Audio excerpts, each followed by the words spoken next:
2025年3月31日16時23分です。えっ、と、今日ね、朝7時で、朝一の最後の方、9時過ぎになっちゃったけども、収録してアップロードして、で、それが一番早い人が見てる時間にはもう喉に攻撃来る。本当やな。一番早い人が見ている頃には、もうその結果が出てた状態だったんだね、今見たら。日経平均、今日の。すげえ喋りにくいように嫌がらせ、口の中にやられてる。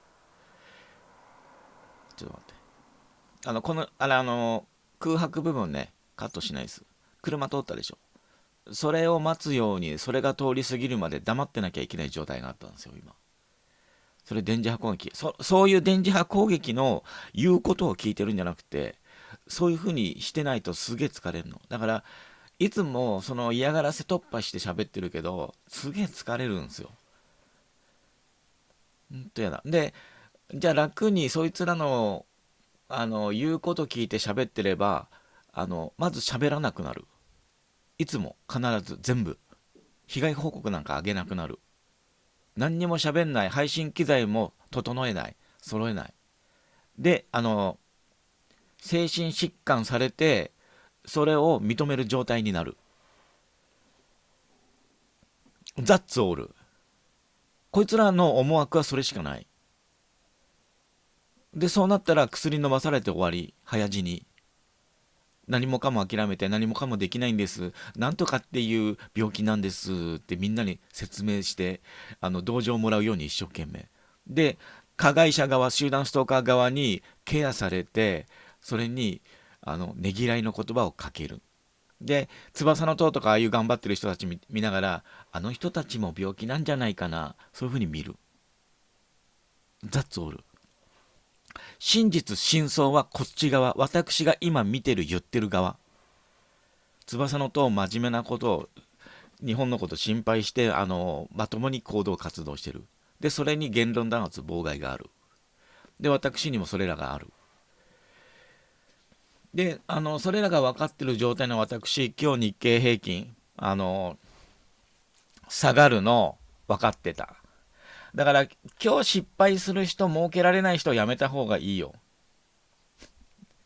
お前が言うな。いや、多分、翼の塔の方の人たちだったら、そうだよねって思ってると思う。説明しようか。今日のね、一発目の動画、頭かゆくされてる。喋れなくされてた。で、ゲップ。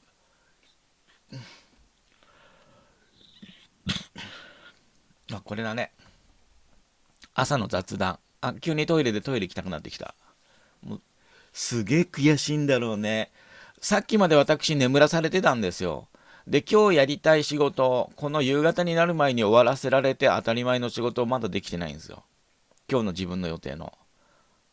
で、眠、夜ずっと眠ってて、朝起きて、で、風呂入って、それ普通の人たちの動き、状況、状態です。で、ちょっと仕事午前中やって、それでもまだ午前中終わるには早いぐらい。まだまだできるでしょっていう状況、状態。なのにもう何もできなくされて、電磁波で疲れさせられて、これで眠るとまたダメなんだよな。でもダメだわ。もう頑張ってても何もできねえわ。YouTube の視聴もできねえわ。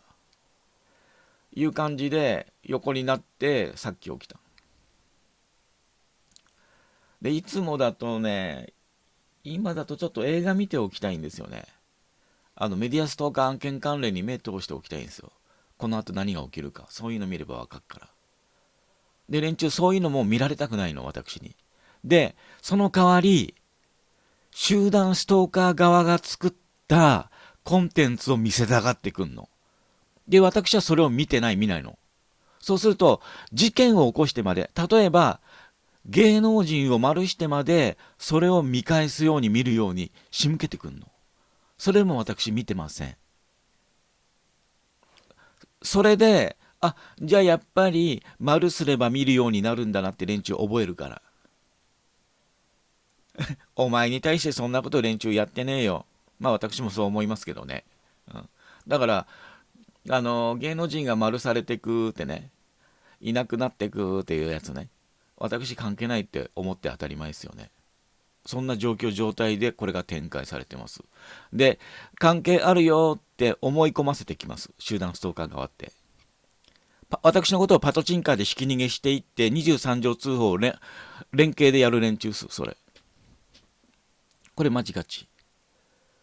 で、その攻撃って私だけに集中してやってるんじゃなくって、日本全国にある精神病院に入院している人たち、日本全国の精神病院に入院させられてたり通院させられてる人たちの中に複数結構大勢芸能人が丸されると自分のせいかなって思う人たちいるはずです。私知ってる。23条通報乱用で入れられて、だからでそういうこと言う人見たことあるから。でこの人もかと思った。その人ね、大原玲子が亡くなって、これあれですね、311が起きる前、黒木昭夫様が丸される前に、その時期に私入院させられてて、で大原玲子が確かその時に亡くなったのかな。でそのワイドショーのニュース見て、自分とせいかなって言ってる人いたんだよね。いや違う、関係ないっすよって。なんか知り合いなんですかって聞いたら、ね、知らない、知らないけどな、俺が悪かったのかなって一生懸命悩んでるね。それ違うから関係ないからね。自分もそういうふうに思うことあるけど、思ったことあるけど、違う、全然関係ないですよって言ったんだけどね。それを関係あるように仕組んできてるん。集団ストーカーって。で、信者作ったりしてる。で、実際にそういうふうに思い込ませる、苛ませるために、そうやって儲けるために、連中の手法だよ、やり方だよ、これ。これ私に言わせるんじゃなくて、私が言うんじゃなくって、公安が調べて連中の手法、こういうことする連中なんだ、してるんだ、こういうことが可能なんだっつって、公にするべきことですよ。これね。連中が活用してんだよ。一緒になっちゃってんじゃん。見てりゃ。そんな様子しかねえ。で、これ私に言われてどうのこうのとかね。お前こっちに難癖つけてくんじゃねえとかね。あとなんだろう。まあいろいろ連中からこっちに攻撃があるとすれば、なおさらですよ。まああるけどね。パトチンカーにもひき逃げされておりますけどもね。私。そういう国なんだ。だからカルト宗教を育てたい、宗教が欲しい国なんだよね。どうもどうやら。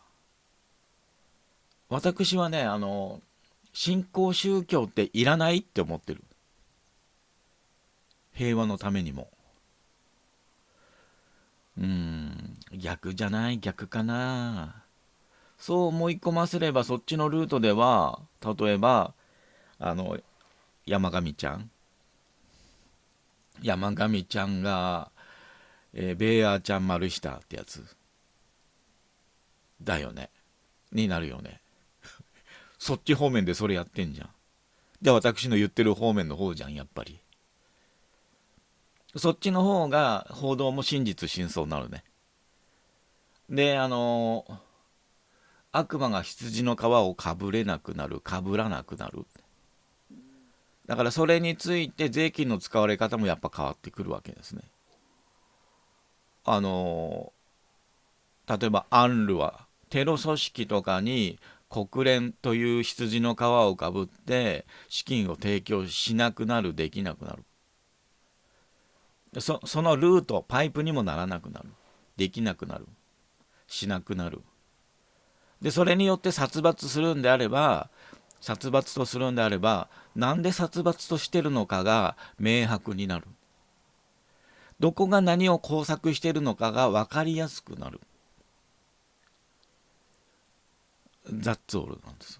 でそこにそれが宗教なんであれば、宗教って何なのってなるわけ、正直に。でどこの宗教はどういうのだから気をつけなきゃいけないっていうのが国民に広まる。自然に普通にビラまかなくてもポスターすらなくても、オレオレ詐欺に注意なんてポスターみたいなのがその時にも必要ない。当たり前に。そしたら宗教家たちはそんなことありません、平和維持、教えは正しいです、間違ってません、戦争なんか工作画策してません、そういう振る舞いするから、宗教として成り立つようになる。宗教が崩れる、腐る、カルト化する状況を日本は後押ししてる。で新興宗教団体がいくらでも儲かるように、暗躍できるように手助けしてる。それで良くなるって妄想してんでしょ、できてんでしょ、いまだに。もしくは今失敗したってようやく気づいて、頭悪いよね、アホだよね。まあ与党がそれですからね。でその与党が崩れないように、与党から与党じゃありませんって分離した政党もわんさかいるのがこの国ですからね。でまともな人たちが政治に介入できないように、ちゃんと弾かれるように一生懸命工作がありますからね。だから本当政治どうにかしなきゃいけないんだ、投票しなきゃ、投票率上げなきゃダメなんだよって一生懸命活動している人たち、やる気失うでしょ。もういいやって。その人たちこそやがて無投票層、無投票者数になるようになるでしょう。俺すげえ喋れなく今なってる。お前それ喋れねえの分かんねえのって。こんな喋り方でしかそれを言えないように今電磁波攻撃来てるよ。来てるよ全然。そう私の喋り方、もうパンチドランカーみたいになってるでしょ。声とか喋り方とか発音とか、もうパンチドランカーじゃん。私自分の声聞いてて、そりゃそうだよなと思ったわ。自分で自分の声聞いてて、四六時中脳に攻撃されてんだもん。だから初期の頃でも私ってちゃんと喋ってないんですよ。喋りですごい無口な状態で引きこもりだったから、あのすんげえおしゃべりな自分なんだけどね、私ってずっと喋ってなかったんですよ、誰とも。もう嫌になっちゃって。それ集団ストーカーが原因です。いいわけじゃなくて。でそれがやっとようやく分かるようになって、また喋れなくしてきてる。ようやく分かるようになって、もう被害報告必要だとなって、こういう風に喋るようになった。久しぶりに。それがこのチャンネルの初期の頃で、喋り続けてればまた自分喋れるようになるなっていう算段だったの。その時どんどん喋れなくなって、パンチドランカーみたいな喋り方になってる。でそりゃそうだよな、四六時中寝てる間も電磁波攻撃され続けてっからな。そりゃそうなるわ。時にはたまには脳が超音波攻撃だね、あれはもう確実に。超音波脳に当てられて、超音波の振動で脳揺らされてる。ってすごい微振動。時にはそういうこともされてる。どんだけの嫌がらせ平気でやる連中を。で外歩けばすっげえ睨み方してくる。サムネイルでも連中の睨み、ここから出て、ここ団地なんですけども、そこ団地から出る、そこで待ち伏せでまず一匹睨みつけてくる。で目的地でも睨みつけるやつらが受付窓口にいる。でお店に入れば、お店に入ってる客クソガキが睨みつけてくる。いちいち睨みつけるために私のことを見に来ながら睨みつける親子連れで、その親ももちろん親が指示してんでしょ。まず全員知らない顔、いちいち待ち伏せして睨んでくるって。で、そのに睨む目がね、芝居とかふざけてたらなく、本当に、あ、こいつ憎いわ、こいつだわ、こいつ嫌だわっていう感情を込めて睨んでくるね。これカメラではね、あんまり見せてないし、あの、伝わらない雰囲気、空気だけど。それちゃんと伝わるように動画でやっちゃうと、連中の罠に引っかかると思うからね。それをやってほしくて連中やってきてるって思うんで、みんながそれに引っかかって、それでチャンネルバンされてると思う。私のチャンネルでそれができてるからといって、他の人たちも、ああ、そこでこれやってるからできてるからこれやってもいいんだろうなって真似しない方がいいですよ。私の方でも難癖つけられてバンされるかもわかんないね。今はまだ大丈夫だけど、通報とか警告来てないけど、勝手に盗撮されて動画にされてますって。まず地域、地区がわからないようにやってますから、私。自分自身も匿名でやってるし、その場所も匿名でやってる。自分だけが匿名でやってて、相手だけは個人名晒すとかね、顔も晒すとか、はっきりくっきりとか、そういうことやってない。私も誰なのか分かんない状態にしてるし、相手も誰なのか分かんない状態にしてるから。でも、本当にこういうことあるよ。で、これ、パトチンカーにもひき逃げされるし、23条通報乱用されるし、精神疾患扱いされてるんで、違いますよ、本当ですよっていう証明でこれやってるからね。真実、真相で。だから、これ、あれだけど、そんな気がするんですみたいな状況に見えるようなチャンネルでね、そういう動画並べてね、人の顔を撮ってこれが集団ストーカーですっていうのはバンされますよ。バンされるからやらない方がいいじゃなくって、なんでそればっかり撮ってそればっかり出すん。まあわかるけどね、それだけができるんですよ。それ全部ブレインジャックなんですよ。で、その人たち、そのブレインジャックって喋ってないでしょ。多分そういう動画作ってる被害者様たちってみんな自分がブレインジャックされてその動画しか出してないって気づいてない時代、まだ時期、自分がコントロールされてそんな動画しか出せない、被害に気づいてもそれしかやってない、なのに私の話聞いてこいつブレインジャックとか言ってる、頭おかしい、こういう連中が集団ストーカー被害分かってねえんだよ、集団ストーカーが病人扱いされる要素作ってんだよ、多分そういう時期状態の人たちだと思う。自分違うよっていう人はいると思うけどね。かなり厳しいよ、本当、真実真相にたどり着くので、たどり着いてる人たち、マジで命危ない。私も危ない。ああいう七木様も危ない。他の被害者団体やってる人たちも危ない。で、団体やってる人たちは、周りにいっぱいいるから、人が。その中に偽物、工作員入ってっから。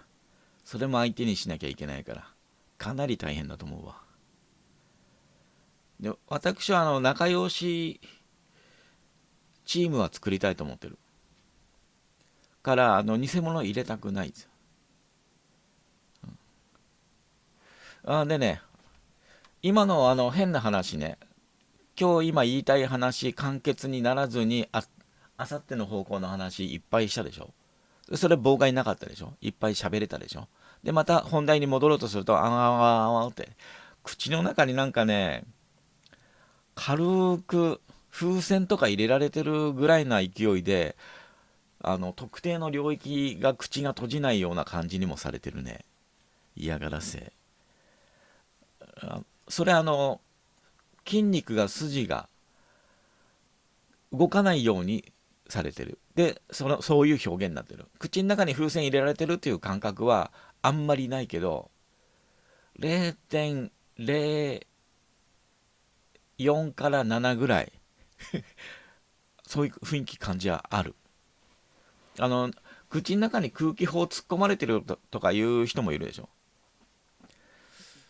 私はそれ空気砲入れられてるとは思わない、感じないけど、あの口の中にね、何か突っ込まれてくる感覚はある。攻撃されてて、でラップ音が鳴ったり、くしゃみ、咳、鼻水が出たりするね。で鼻水が出るときはね、なんか突っ込まれたっていう感覚はあんまりないけども、いろんな攻撃、集中的に連中やってくるときあるんですよ。で鼻水が出る攻撃でそういう感覚はないけど、いろんな攻撃仕掛けてくるときについでに鼻水が出る攻撃も連中してくる。ああ言ってたら今やられたね。なんか軽く出てきた鼻水。鼻水垂らしてるおっちゃんっていうかおじさん、私よりちょい年下だけど、職場にいましたよ、この間働いてるとこ。いましたよって言いながら私も垂らしてましたけどね。その人被害者。気づいてた。初めて職場に集団ストーカー被害に気づいてる人がいた。今音信不通。あの私との通信って全部傍受されてますよっていうメール返信したら、それから来なくなったから、彼も気にしてるから、こっちからもなんか発信してない。それからもう音信不通になった。孤立化で、そういう状態になったら、その人のリアクションを真似するやつが郵便局にいたっていう話、そういう話、そういうことするんですよみんな。集団ストーカーって。で、味方のふりとかしてくんの。集団ストーカー被害者の真似をして、それ知ってますよ、分かってますよって。で、それが睨みつけるやつと同じ職場にいて、で、味方のふり。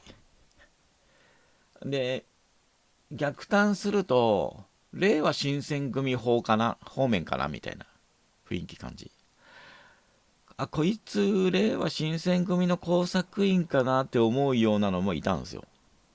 職場に。で、そいつが、郵便局員の上層部の人と知り合いだって言うんですよ。で、たまたまここの職場に来る前に、飲み屋で、話してきたって言うんですよ。だけど今、令和新選組って、創価学会と連携している素振り見せてるんですよ。感づいてない人は感づいてないかもわかんないけど、あれあの人、この人、こいつら、それから信者がなんか応援に入りますとかいうサムネイルも見ましたね。動画自体は再生してないけど。結構な数少しずつ、デモ隊の行列に参加したりとか、YouTube で、あの、集団ストーカー側のカルト宗教の連中が、令和新選組。てめえらはてめえらの、政党があんのに、あの、そういうことし始めたっていうか、連中いつもやってんだよね。連中の手口ね。で、令和新選組それ受け入れてるから今。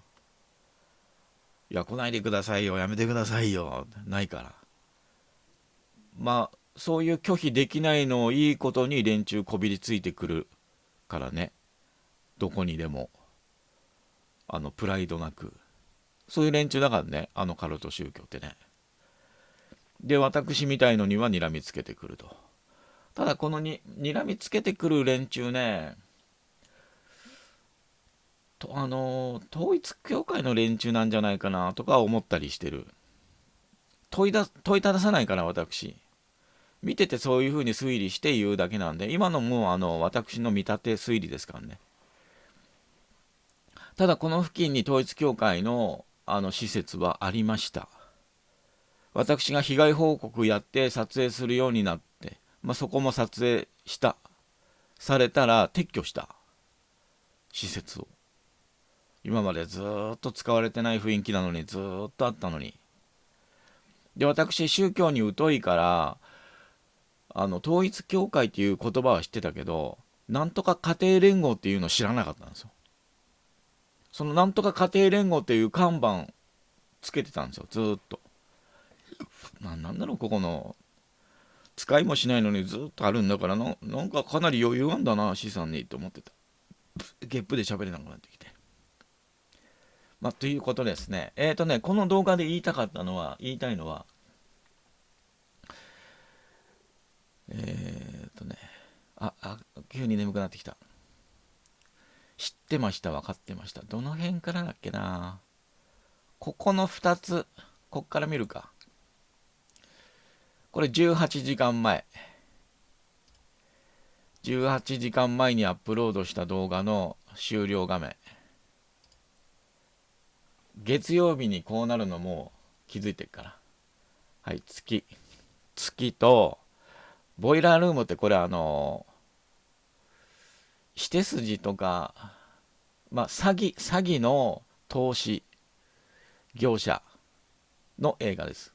ボイラールーム。あとここブレイクイットダウンで君にはまだ言えないけど秘密だけど、みたいな。もう日経平均、これ下がるなって、金曜日あたりからその雰囲気めちゃくちゃ出てた。で、これはね、かなり確実な状況、情報、話だった。ですよ、これ。まだ言ってもいいかな。この動画ね、無駄に長くなったんで、これで締めて、次もうちょっとまとまって話するわ。バンコクの地震が崩れたとか、で、そのことが起きる前に私、黒木昭夫様と911と311の話してて、で、それってつながるんですよ。その話しててこれ来たんで、あーって。で、さらに、花立ちゃんの襲撃事件のあたり、高野健一氏とか、最上愛様とか、あの辺でも、つながる節があって、だからその話になってんだけど、だから、もう全部ね、かなり分かった状態ですね。で、この話の中間あたりでも言ったけど、そういうのって私だけが分かる状態にあるんじゃなくて、もっと多くの人たちがそういうのを感づく、分かる状態があるんですよ。例えば芸能人が亡くなると自分のせいなんじゃないかなって感じてしまうような。これは感覚とかじゃなくって、仕組み、メカニズムがあるんですね。で、それらって暗号になってるんですね。暗黙の。で、私、それは語り出した。で、語れないように妨害。誰が妨害してきた？パトチン。引き逃げまでして、姿現した。じゃあ、そいつら儲かってんのか。大失敗しかぶっこいてないんで。分かってないの。知りたがってんの。横取りしたがってんの。盗みたがってんの。税金万引き、これも盗んでんのね。確実にこれ、泥棒。税金万引きは確実に泥棒です。で、闇金、裏金まで貯めて、あからさまに、もろバレ状態で言論弾圧、職権乱用して行って、自分たちだけそういうお金貯めてるけども、これも泥棒してる。で、さらに、無能なんで、連中が権力持って国支配してると、どんどん経済ボロボロになって、嘘ついて、経済いいですよん。国債残高、火の車ケツカッチン。何が悪いの？平気でしょん。増税ってやってる。泥棒に乗っ取られてるんですよ。無能に乗っ取られてるんですよ。で、そのまんまそれに甘んじてると、連中につけ回されるんですよ。で、つけ回されて、本当につけ回す、回してきたわって確定した時に騒いだって遅いんですよ。いくら無能でも、そこはちゃんとがっつりつけ回すつもりしかないから。で、そういう連中ってすげえ卑怯で汚いから。いやいや、いくらなんでも、あの職業の人たち、正職の人たちがそんなことはしないでしょって。それ妄想に過ぎないから。だったら警察いらないし、だったら私なんか全然監視管理される必要ないし、付け狙われるとかね、あの連中に嫌がらせ23条通報乱用される必要なんて全くないし、とにかく卑怯で汚い状態で、だから例えば23条通報という刀、武器があると。それ連中にあの使われる武器なんですよ。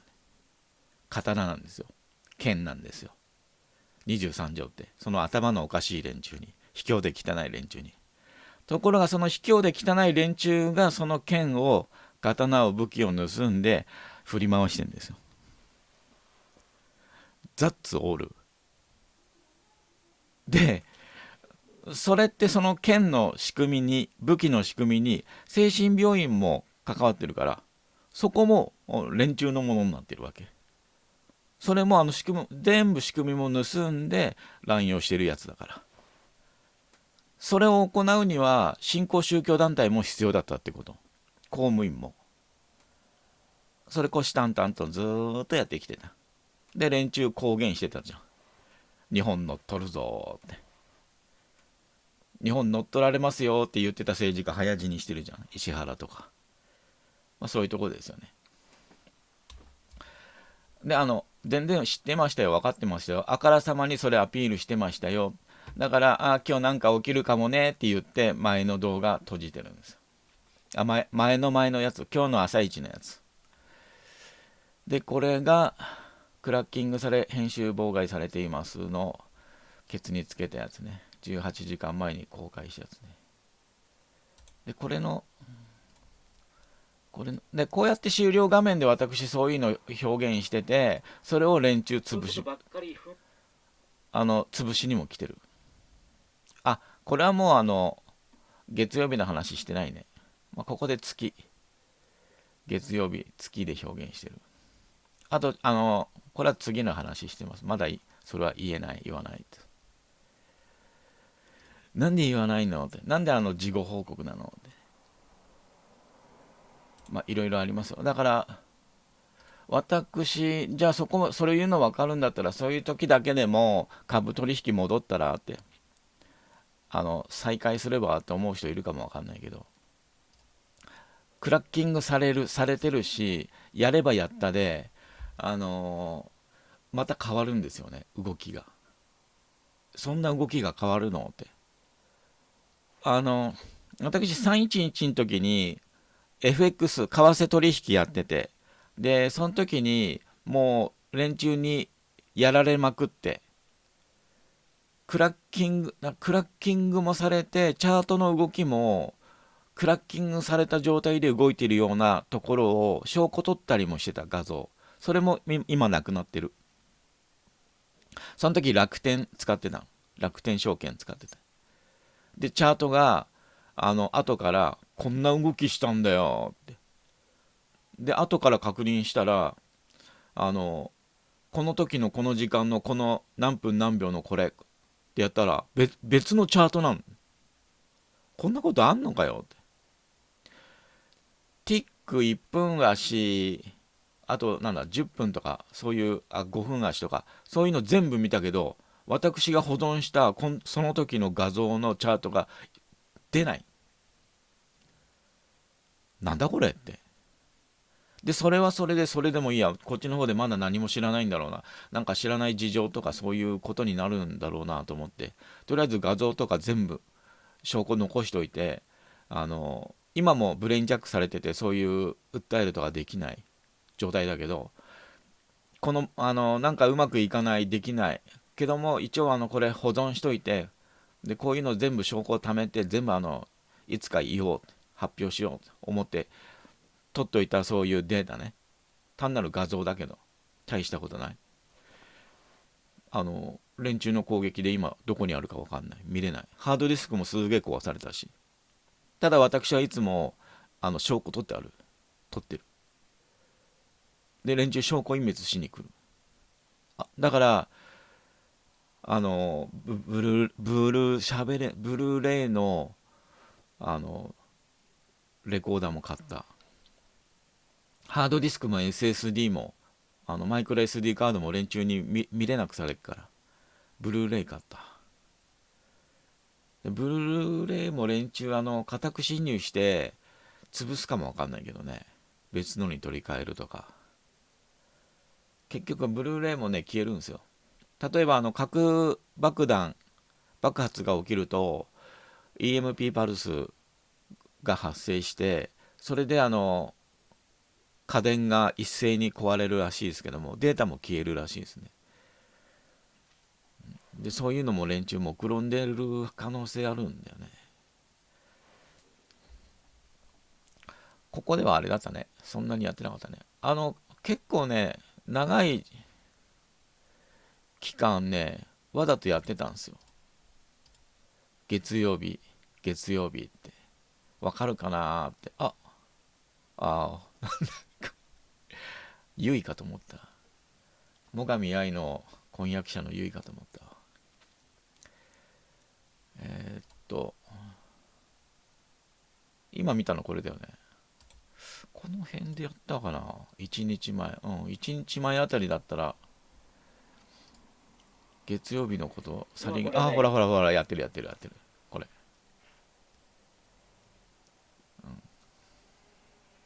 さりげなくずっとね、月曜日月曜日、これは月曜日来るぞってやってたんですよ。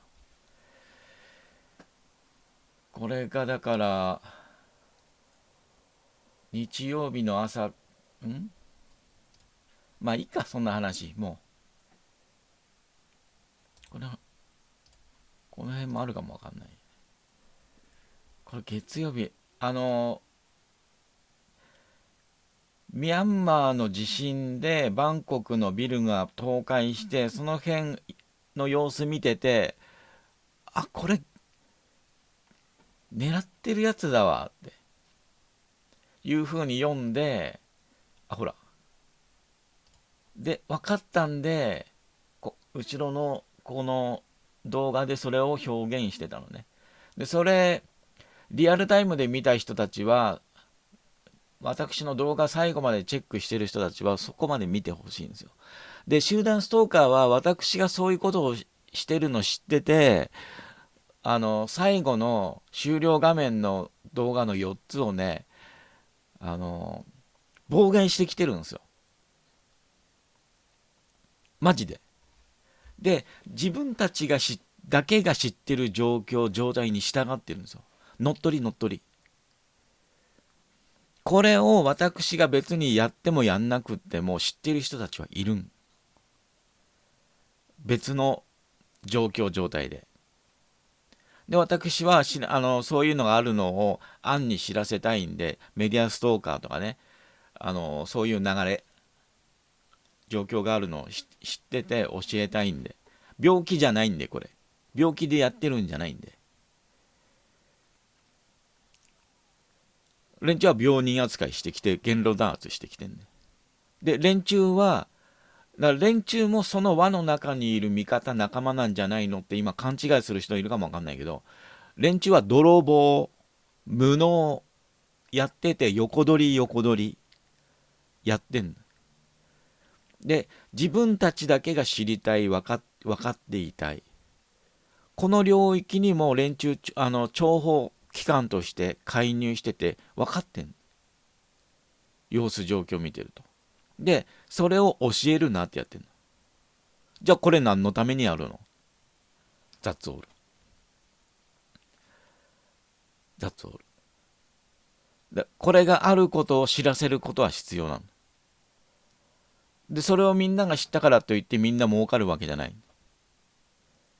私はこれで儲かると思ってやってた時期あったけど、クラッキングされて失敗して。で、さらに兵糧攻めとかにもあって、一時期瀕死の状態、丸されるところだった。そっから這い上がってきた。再び。で、その時は、今も携帯持ってないけど、その時はカメラもマイクも持ってなかった。ネット環境もなかった。で、今私、ある程度の期間、今年は大丈夫だね。来年もおそらく大丈夫だね。資金あるんで、連中狙ってくるか、もしくは資金が切れるのを待つか、みたいな感じになってる。とりあえずこれ長くなっちゃったんで、この辺にしときます。以上です。